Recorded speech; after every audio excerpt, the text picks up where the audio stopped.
வேதாஸ்ராக ஆன்மீக அன்பர்கள் அனைவருக்கும் அன்பான வணக்கம்.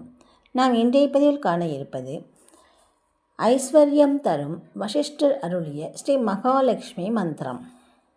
மகரிஷி வசிஷ்டர் செய்த கடும் தவத்தின் காரணமாக அன்னை ஸ்ரீ மகாலட்சுமியானவள் அவர் முன் தோன்றி இந்த மந்திரத்தை உபதேசித்தார்கள்.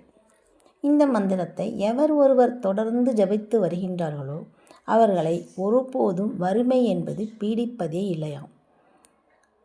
தினமும் ஒரு முறையேனும் இந்த மந்திரத்தை ஜபித்தால் கூட நான் அவர்கள் இல்லத்தில் குடியிருப்பேன் என்று அன்னை மகாலட்சுமியானவள் ஆசி கூறியதாக மந்திர நூல்களில் உள்ளது. இதோ அந்த மந்திரம். ஓம் ஸ்ரீம் ஹ்ரீம் க்ளீம் ஸ்ரீம் லக்ஷ்மி ஆஹச்ச ஆஹச்ச மம மந்த்ரே திஷ்ட திஷ்ட ஸ்வாஹா.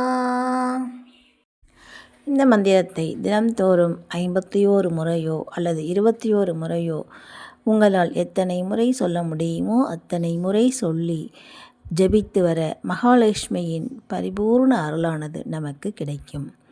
மீண்டும் ஒரு சிறப்பான பதிவில் உங்களை சந்திக்கின்றோம். நன்றி.